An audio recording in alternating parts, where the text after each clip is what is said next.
Hey, shalom, shalom. First and foremost, I'm going to give all praise, honor, and glory unto Yahweh, Bahasham, Yahweh Shai, Bahasham, Bachakodash, Brakatah Yahweh, Brakatah Yahweh Shai, Brakatah Yahweh, Brakatah Yahweh Shai, Brakatah Yahweh, Bahasham, Yahweh Shai. I want to send double honor to the elders, apostles, and bishops at Great Millstone who do rule well. Peace, love, and safety is to the hopeful elect Akim out there doing this work. Much love to the scattered elect and to the few sincere women that subscribe to the true doctrine. This is the brother you call him out for the Great Millstone Camp, the branch out here in Omaha, Nebraska. Coming back with another lesson, Lord willing, to feed and edify the lost sheep of the nation of Israel through the Holy Spirit, Ruach Kodash. The Israelites consisting of the so-called Negroes, the so-called Hispanics, and the so-called Native Americans by the seed of your father, no matter what you may look like. You know, and I was just going through a myriad of news sites, just watching all the prophecies that are coming to pass, watching these certain conflicts among the nations, and we're living in the last times, man. Okay, we're living in the last times for sure. And it made me think of this precept here in the book of Luke, the 21st chapter, the 10th verse through the 11th verse, which I'm going to get into that. And the subtitle for this passage says things to come, all right, which are future events, and you can also call that prophecy, and that's part of what let's get this in Isaiah 42 and verse 9. And I pray that this is an edifying lesson. I'm going to get into some of these articles, briefly touch on them, and give the sense, and to show that the words of Yahweh Shemel Shai are indeed faithful and true. Right, as it says in the book of Second Ezra, the 15th chapter, right, the second and third verse, or first and second verse rather. So let's get into this. Isaiah 42, in verse 9, it says, "Behold, the former things are come to pass, and new things do I declare. Before they spring forth, I tell you of them." All right, which that is the straightforward definition of prophecy. All right, as pro means before, and facade means to speak or to utter. Okay, so before things come to pass, the Most High, He already had spoke of them. And how does He speak? He speaks through His prophets. All right, this is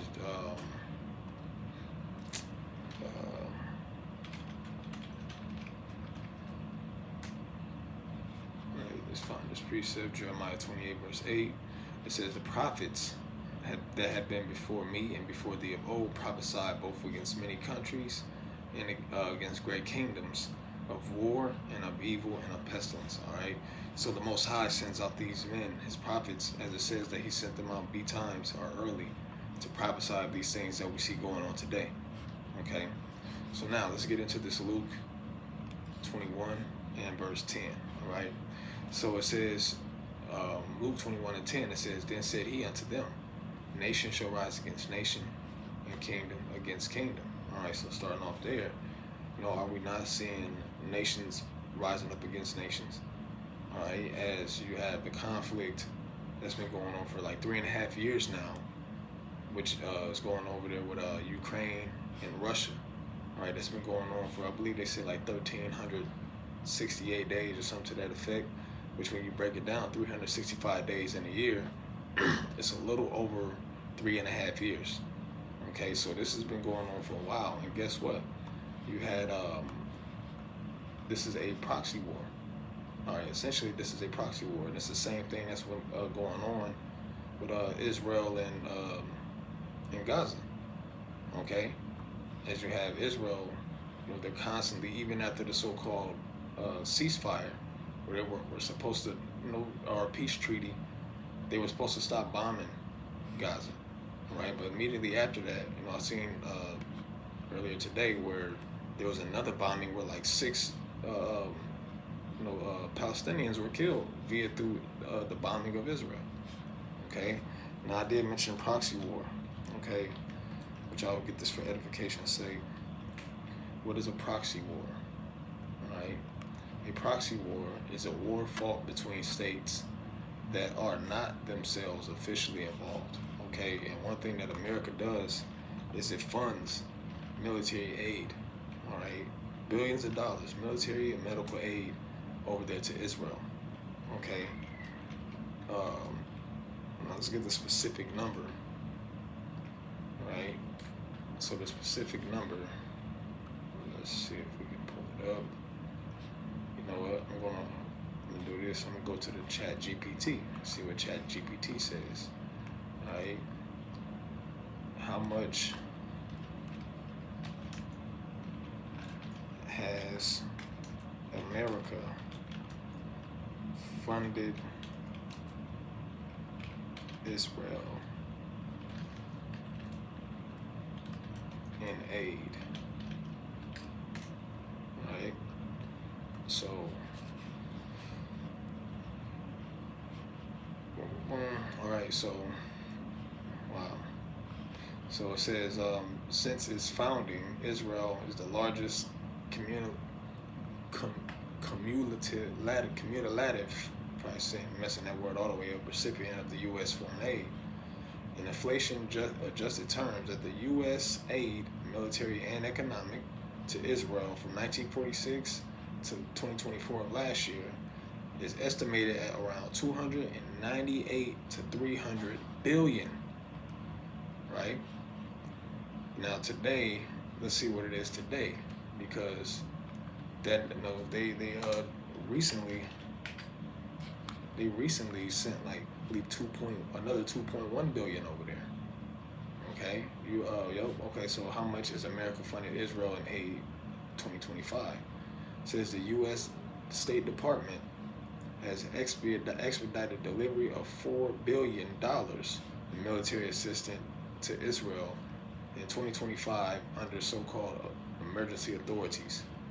In January 2025, the U.S. notified Congress of a proposed $8 billion arms sale to Israel. So, and then as of September, it says from the period of October 23rd through September 25, the U.S. has provided at least $21.7 billion in military aid to Israel. So, America's behind this, man. Okay, they're just playing the background, acting like he wants peace in the Middle East, so-called calling for these ceasefires, but really they don't. America don't give a damn about them Palestinians over there. That's why you can get penalized, or you can get receive criticism for saying things such as free Palestine. Okay, I believe there was a university where there was I believe it was shut down some years ago due to that. Okay, then I'm gonna move on to the next one. Oh no, I almost wanted to do this, Salakia, because with Ukraine, okay, so because America has not only funded Israel, but it's also been funding Ukraine for since the beginning of this conflict with Russia. Okay, so boom, it says total U.S. aid, military, financial, humanitarian since February 2022. According to multiple sources, the U.S. has committed around $175 billion $175 billion in total aid to Ukraine since Russia's full-scale invasion in February 24, 2022, right? And have committed 66.5 billion in security assistance to Ukraine, which is military aid, or military aid, etc., since the beginning of the Biden administration. So America has been their hands are heavy in these wars, man. Okay. Now we know essentially, as it says, that because Israel, they've been having a conflict with Iran, and there's been talks about them directly bombing Iran. All right, which that goes back to the prophecy in the book of Jeremiah, where it says the least of the flock shall draw them out. That'll eventually draw forth the full-scale war, man. Okay, now we know that first that the MOTB, the Revelation 13 and 15 on down, has to come to pass first, because 2nd Ezra 4:37 says the Most High have measured the times, and he doth not stir nor remove them until the said measure be fulfilled. Right, so those things are going to come to pass before full-scale wars here. But we're seeing a lot of this play out throughout the earth right now. Okay, so now let's get back into Luke 21 and verse 11. right? And there should be earthquakes in diverse places, right? So I was looking at something with these was this not the San Andreas fault and also the Cascadia fault, which are two major faults on the West Coast. And I did some little research on those two as well. As a Cascadian fault, um, it says the Cascadian fault line affects a large region along the Pacific Northwest coast of North America, specifically impacting Northern California, Oregon, Washington, southern British Columbia, and Canada, including Vancouver Island. All right.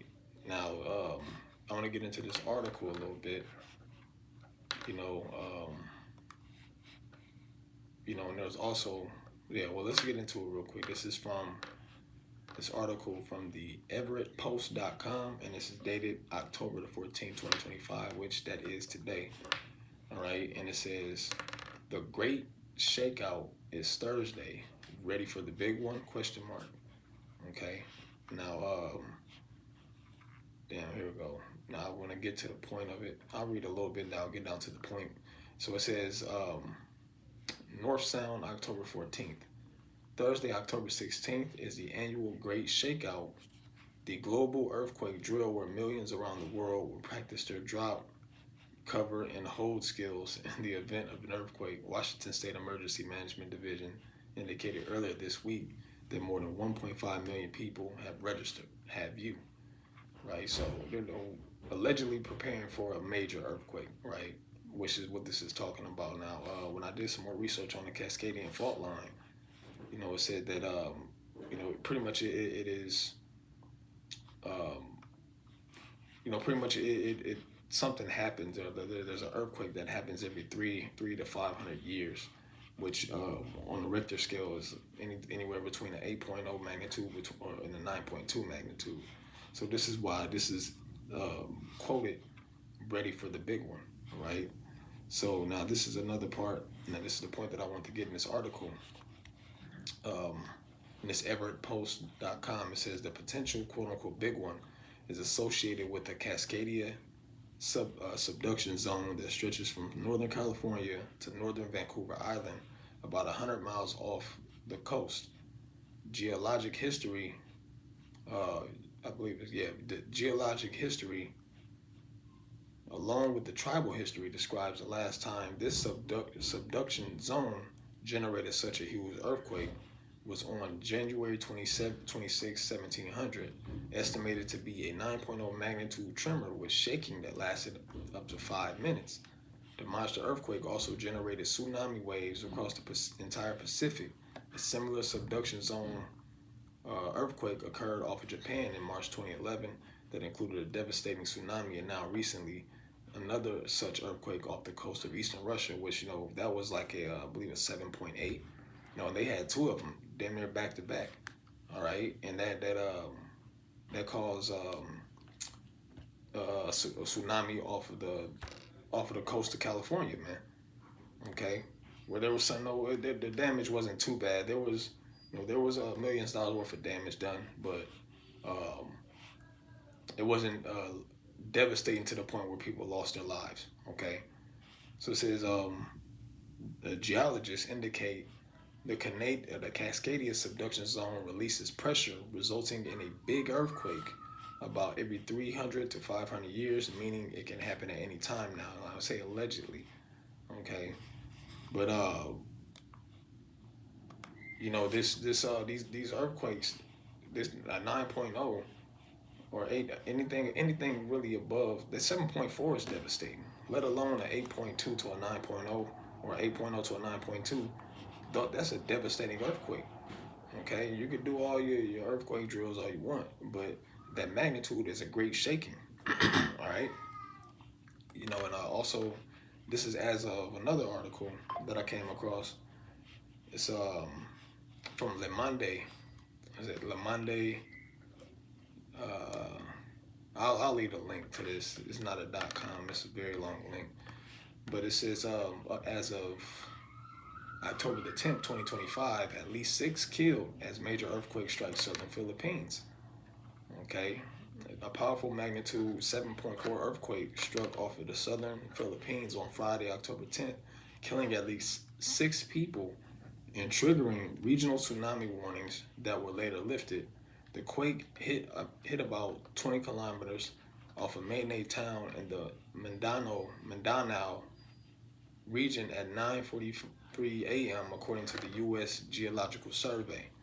A powerful 6.9 magnitude aftershock later on Friday triggered a fresh tsunami alerts just hours after the earlier warning, authorities said. Right, and then, when you get on, there's a all you gotta do is type in earthquakes, and there's earthquakes that's happening constantly. Some of them are not as big. You have 5.5s, you have 4.8s, but this is what the Lord said was going to be happening in these times, and these are just two of the major ones that I've seen as of late. So I wanted to bring those forth, and like I said, I'm going to leave those links in the description. All right. So now let's get back to Luke 21. Luke 21. So let me make sure I'm not missing. I have some precepts up here. Just want to make sure I'm not missing anything.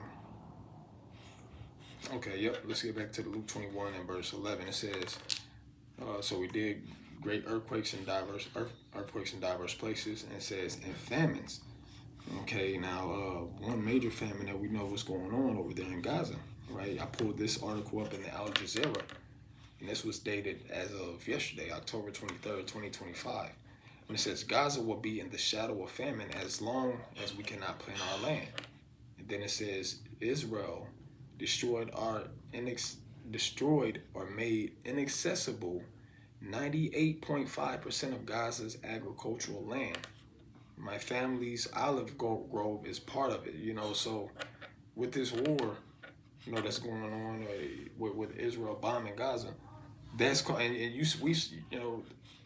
the videos are all over, where you have them, they're all in the streets looking for food. They don't have any aid, man. Okay, Israel's doing its best to cut it off, right? To the I believe, I forget who it was. Let me pull that up. Because I remember recently hearing about this, where there was someone sending like boats of aid over to Gaza, but Israel was, pretty much, I believe, either threatening them or bombing them out of the water, as far as sending aid to Gaza, right? Let's pull this up.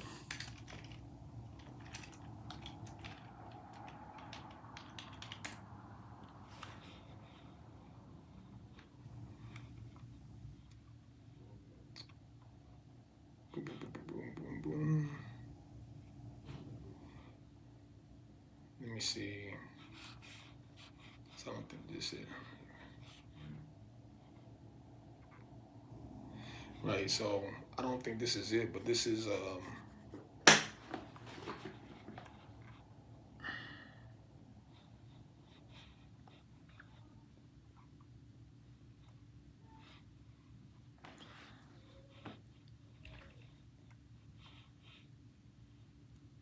yeah. This isn't it. I'll have to actually find that. So until I can qualify that, I'm gonna leave that portion alone. I'll maybe come back and do a video on it once I collect all the information for that. But it is clear, according to this article in the Al Jazeera, that they don't give a damn about the agriculture that they're destroying through bombings. It says last week a ceasefire was announced after 2 years of as the Apostle Ramos said, Gen to the O on the side in Gaza. The bombs have stopped falling, but the devastation remains. The majority of homes, schools, hospitals, universities, factories, and commercial buildings have been reduced to rubble. From above, Gaza looks like a great desert of rubble. Its vibrant urban spaces reduced to ghost towns. Its lush agricultural land and greenery wiped out. Right? So that is that's an engineered, that G word. That's an engineered, man. Okay, and then not to mention how you have the the shrinkflation that's going on over here, where you got food that's costing more money and you're getting less product. Okay, that's what shrinkflation is. You get less product for either more money or the same price, right? So all in all, there's a lack of satisfaction in that, you know. So hey, because when you go to the store nowadays, man, like to get like maybe 5 or 6 bags of groceries, it's gonna cost you, if not $100, close to it. Okay, and you can get just simple things, and it's expensive. Okay, so and that's manufactured too. With Trump putting all these tariffs out there, man. Okay, which there was a recent tariff that he put on China, 100% tariff, which was going to affect the cost of furniture and cabinets and things of that nature, and it's going to directly affect the citizens in the U.S. Okay, so it's the cruel Lord, man. Isaiah the 19th chapter in the 4th verse. He's a cruel Lord. Okay, so now let's get back to the. Hold on, something's out of place. Yeah, I lost something.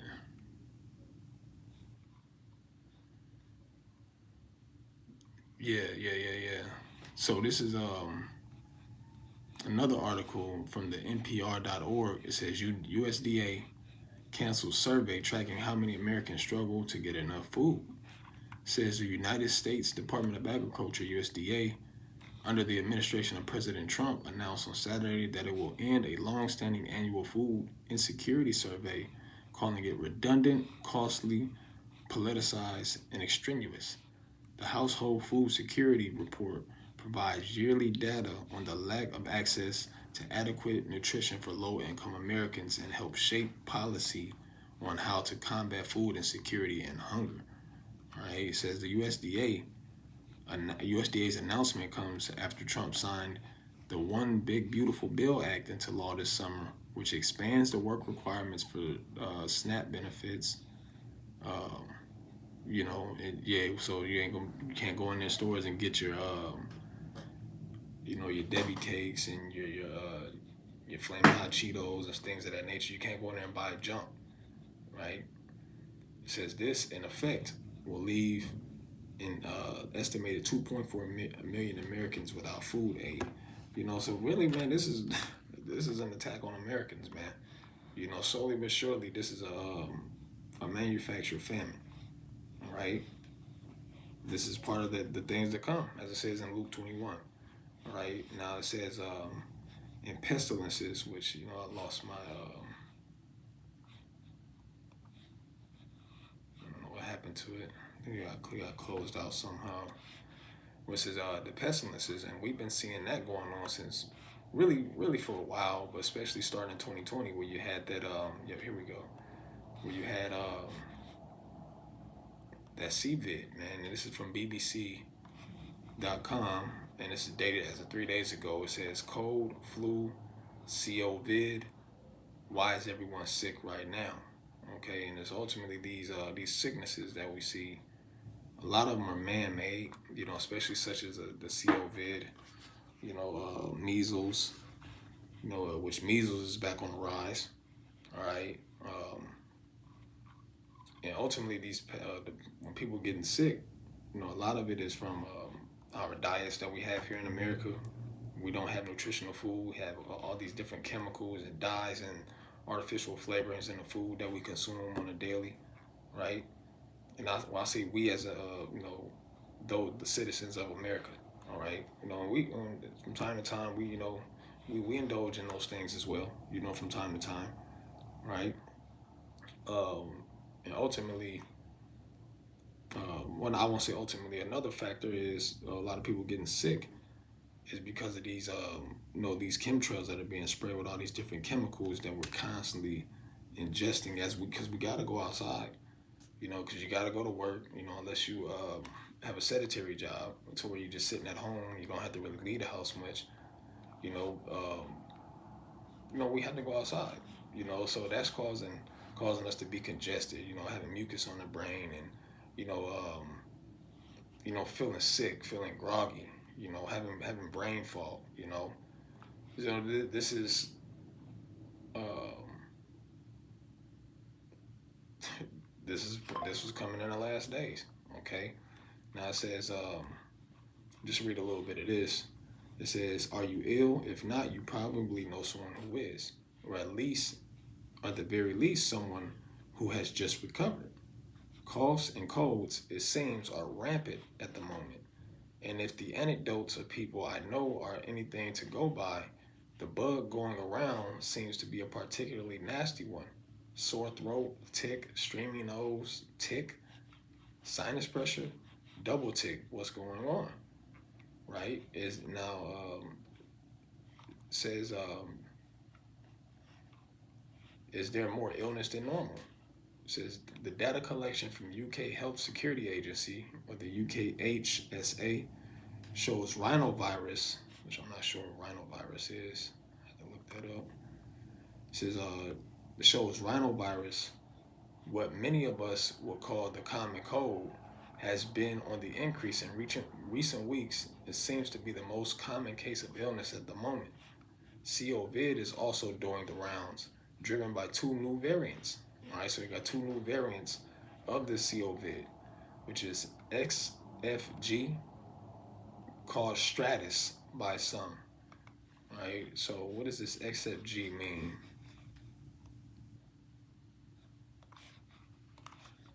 Let's look that up.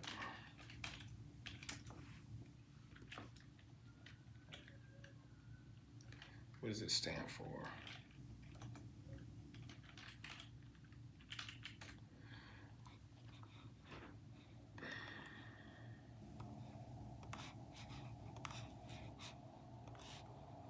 Let's go in the chat. What does XFG stand for?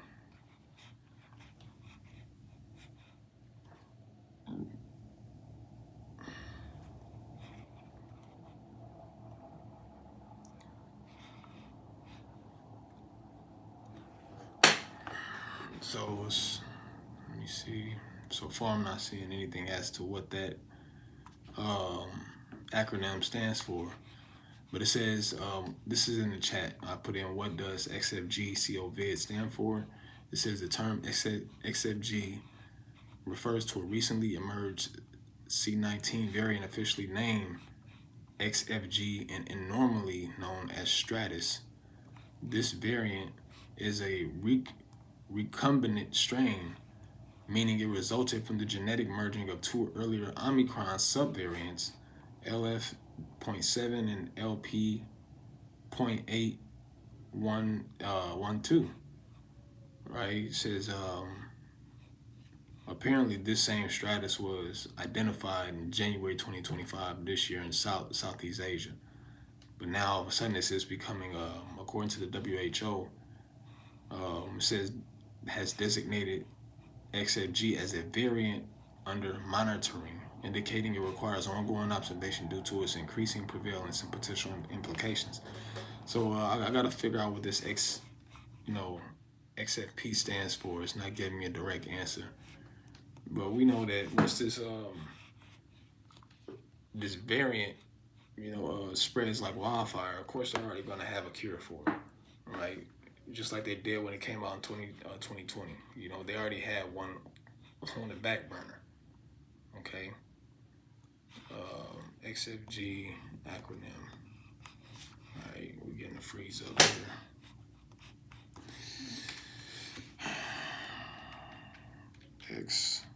XFG acronym.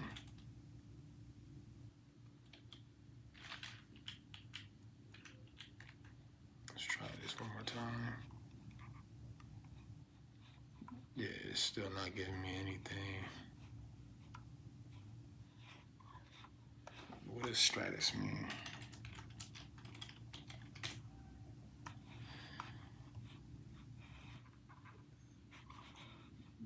Stratus is a cloud forming a continuous horizontal gray sheet, often with rain or snow.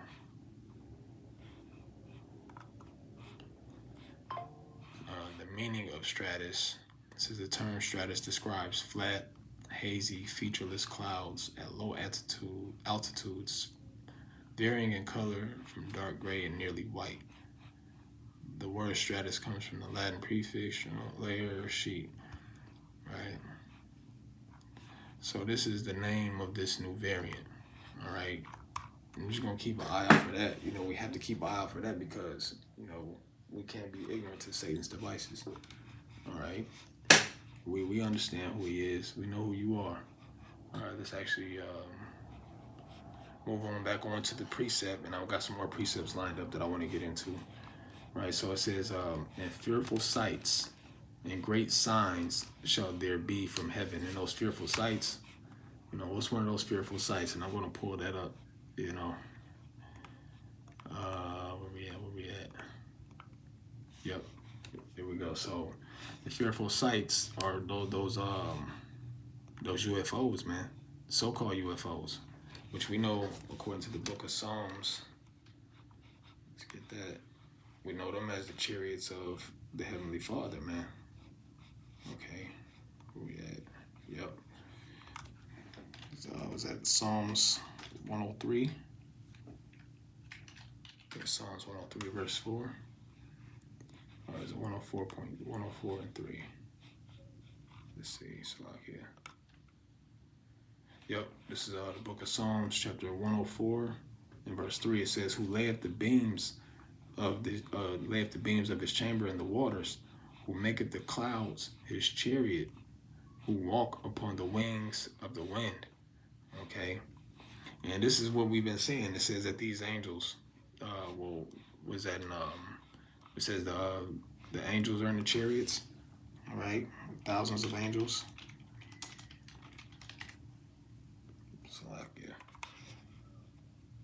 No, not angels.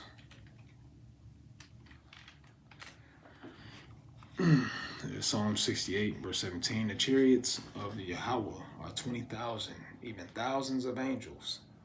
The Lord is among them as in Sinai and in the holy place." All right, and we've been seeing, me personally, I've seen, within the last few months, I've seen a lot of chariots, man. Especially when you're gathered around with brethren. It's like, as the brothers conglomerate, it's like the chariots is right there watching over us, and we understand that that's part of the last times. All right, so I think there's a couple that I had up for this.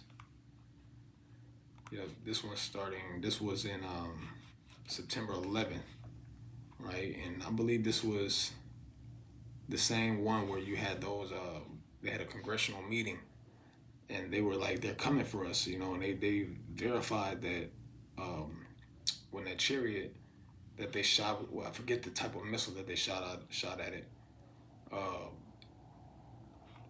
but the missile ended up splitting or breaking up, as the chariot is still constantly moving across the sky. I believe it was a Hellfire missile. Okay, and those things move at thousands of miles an hour. And it hit precision strike on the chariot. Chariot didn't stop. Chariot didn't budge. Chariot just kept going, right? And they were like, man, yeah, we scared, man.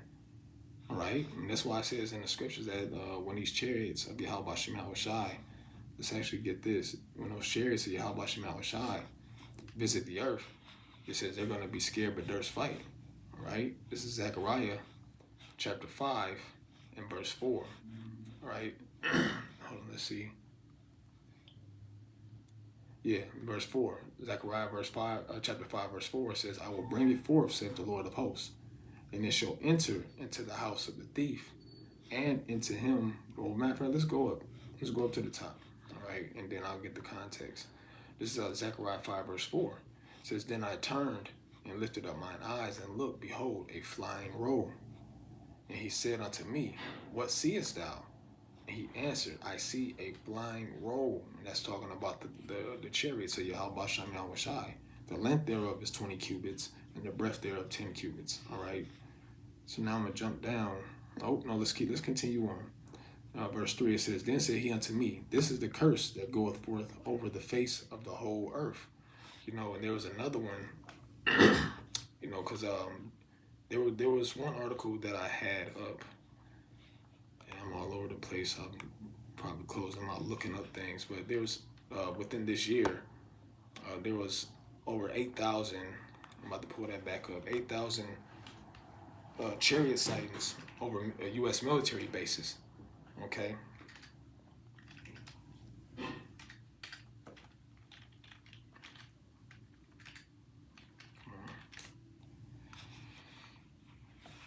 Boom.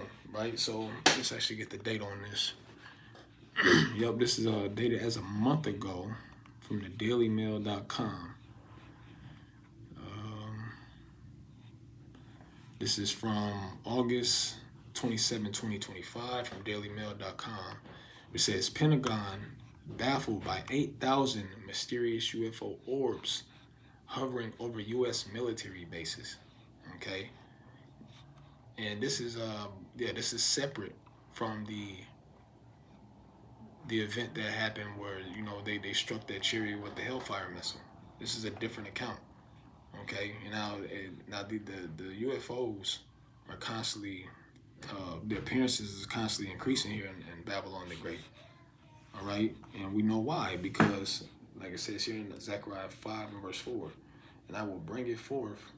I will bring it forth, saith the Lord Yahweh of hosts, and it shall enter into the house of the thief, and into the house of him that sweareth falsely by my name, and it shall remain in the midst of his house, and shall consume it with the timber thereof and the stones thereof. And the house of the thief is Esau Edom, the so-called white man. He stole the entire nation of people. All right, came over here into the land, this land, aka America, where you had the northern tribes, specifically Gad and Reuben. They were over here and they were cultivating the land. They showed Esau how to live. Showed him love, and got hell to pay in return. Smallpox blankets. You had the blood, the trail of tears. It was utter destruction. Okay, and then essentially, via through the transatlantic slave trade, you had the rest of the tribes coming over here. All right, and what were they? They were sold into captivity. And guess what? To this very day, what does it say? If he be found in his hand, right? And Esau doesn't stop. Esau doesn't stop stealing. He doesn't. He always finds a new way to destroy, right? Found in thy hand. Yeah, I typed it in wrong.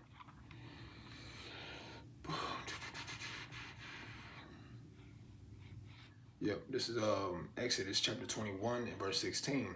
And he that stealeth a man and selleth them, or if he be found in his hand, he shall surely be put to death.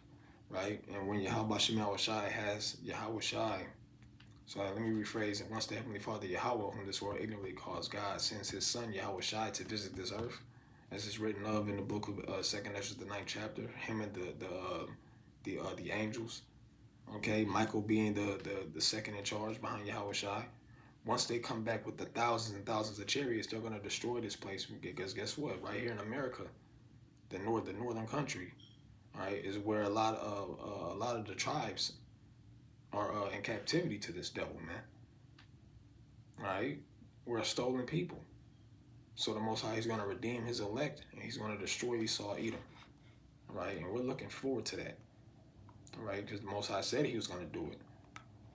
This is Wisdom of Solomon, chapter 5 and verse 2. It says, when they see it, they shall be troubled with terrible fear, and shall be amazed at the strangeness of his salvation so far beyond all that they look for.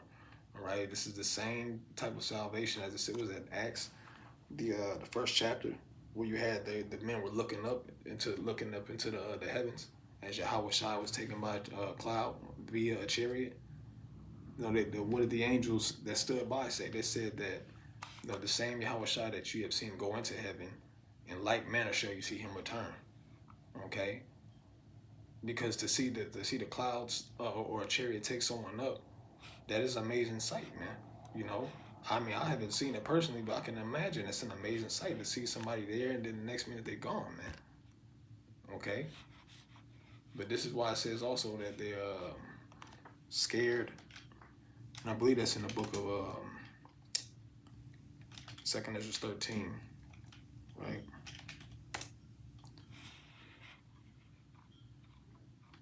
Boom, see if they'll pull it up. Don't give me a hard time. Yeah. Let's actually try this one more time, then I'm gonna move on.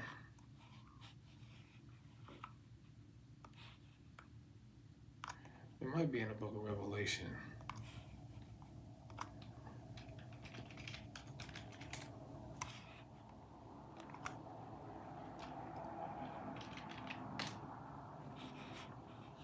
Oh, nope. You gotta go off the spirit. You gotta go off the spirit. And this, the book of Second Ezra 13 is a beautiful chapter concerning the chariots, man. And it talks about that the kingship, which that great mountain that was great without an end, that covered the whole sky. That's the chariot of Yahushai. All right, and that's in Second Ezra 13 and verse 8. It says, "And after this I beheld, and lo, they which were gathered together to subdue him were afraid and durst fight." Okay, matter of fact, let's actually get it. Let's go up a couple verses. This is Second Ezra 13 verse 6. It says, "But I beheld, and lo, he graved himself a great mountain, and he flew upon it." Now you know mountains don't fly. All right, this is talking about the great chariot of our Lord Yahushai. Okay, it says, "But I would have seen the region or place whereout the hill was graven, and I could not." All right, so it essentially covered the whole sky. All right, you know how you look up, you see a dark cloud, you look to the right, look to the left, and you don't see no end of it? That's exactly how the chariot is. The chariot of Yahushua is going to be. Okay? And it says, "And after this I beheld, and lo, all they which were gathered together to subdue him were afraid, sore afraid, and yet durst fight," because it speaks of in Revelation. You have Michael and his archangels. Let's pull that up, and then we're going to continue on. Michael, his archangels.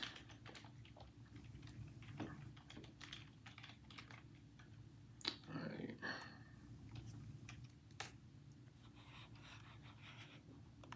Let's just type in Michael. All right. Yep. This is Revelation chapter 12 and verse 7.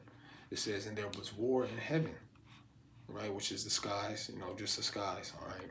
Michael and his angels fought against the dragon, and the dragon and his angels, and the dragon fought and his angels, and that dragon is talking about Esau, Edom.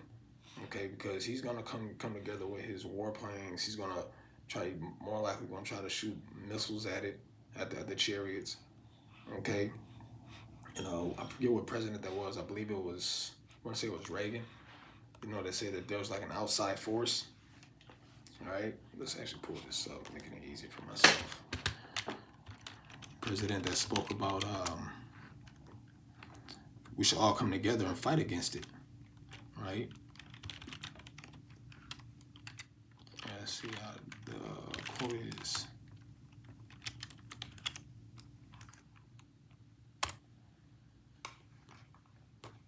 Which president spoke on?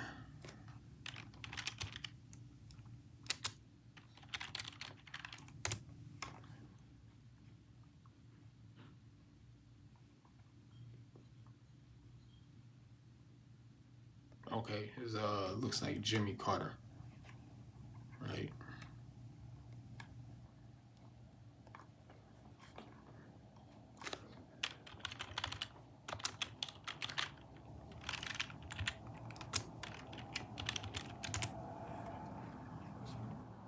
Come on, right?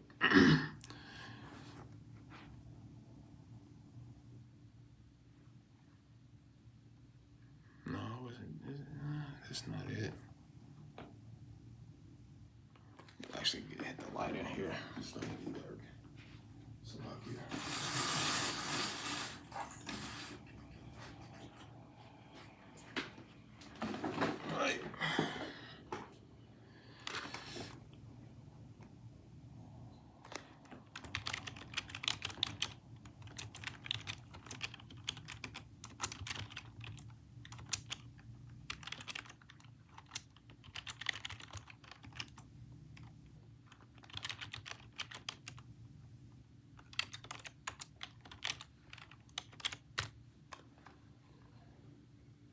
So I don't believe it was Jimmy Carter. I forget what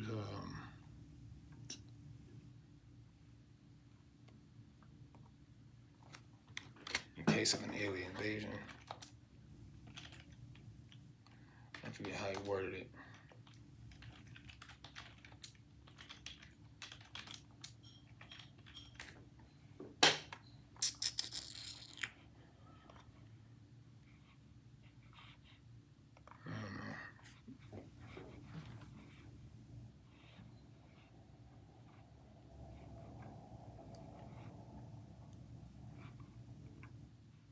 All right, so we're gonna move on because I can't remember which president it was, but that was quoted. It bugs me that I can't remember who it was that said it. But they're gonna have a fight against the angels and the Lord, and guess what it says in verse Revelation 12:8, and prevailed not, neither was their place found anymore in heaven, because they ain't gonna win that battle. They are scared, and yet there's fight. Right. So let's get back to this Luke 21, and the last part of this, Luke 21 verse 11, all right, as we went through fearful sights, and it says, and great signs shall there be from heaven, right? And we've been seeing those within the last, at least the last couple of years. You had these lunar eclipses or these blood moons, right? And you have one that's dated also September 11, 2025 from space.com. It says lunar eclipse calendar 2026. When and where to see the next lunar eclipse. The next lunar eclipse will be a total lunar eclipse on March 3rd, 2026. What is that? 3/3/26. 666 in there. It says, when is the next lunar eclipse? The next lunar eclipse will be a total lunar eclipse on March 3rd, 2026, which a lunar eclipse is also classified as a blood moon. Okay. It says it will be visible from start to finish across Western North America and Eastern Australia and New Zealand, as well as Northern Japan. Glimpses of some phases will also be possible across North and South America, Australia, New Zealand, East Asia, and the Pacific. Okay. Lunar eclipse occurs when the Earth directly passes between the sun and moon, casting a shadow across the lunar surface during a total lunar eclipse. The moon takes on a deep red or coppery hue, often called a blood moon, and can be visible to millions of people worldwide. Right. So I believe there was another one I thought I had. Because there were two blood moons that happened this year. Okay, one was on March 13th of this year, and that was seen here in America. Then there was one that happened last month? I believe September the 7th through September the 8th. Okay, which, we weren't able to see it here. Did I put it down? Yeah, it was seen in Asia, Africa, Europe, and Western Australia. So you couldn't see it here in America. But, these are signs, right? As the Most High had it written right here in Joel 2, in verse 30. Now, the subtitle to this is the day of the Lord Yahweh. It says, and I will shoot wonders in the heavens and in the earth, blood and fire and pillars of smoke. The sun shall be turned into darkness, and the moon into blood before the great and terrible day of the Lord Yahweh come. And this is just indicators in the heavens, signs in the heavens, that we know that things, and you see the way that things, prophecy is ramping up, man. Prophecy is ramping up. You got this dollar is starting to lose its power. All right, you got with this major debt that Babylon, aka America, has, $37 trillion what they're trying to dump all into crypto and reset the whole financial system. Okay, you have the MOTB is being pushed major with certain, and you have different countries that are pushing that same type of narrative with digital IDs. Okay, which is just integrating every one of its citizens into a digital system. Where all your information, your name, your full name, where you were born, how much you weigh, your so-called ethnicity,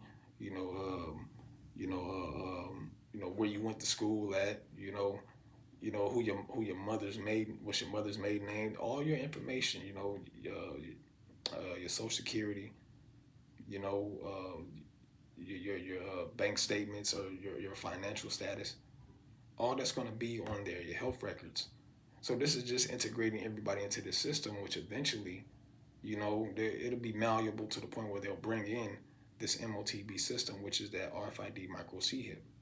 Okay, so these things are happening simultaneously, man. It's not for no reason. It says, let's get this last precept, um, which I had a number of precepts. I want to get two more precepts. Um, Forgot that fast what precept I wanted to get to. Oh yeah, hold on, y'all watch my own shot.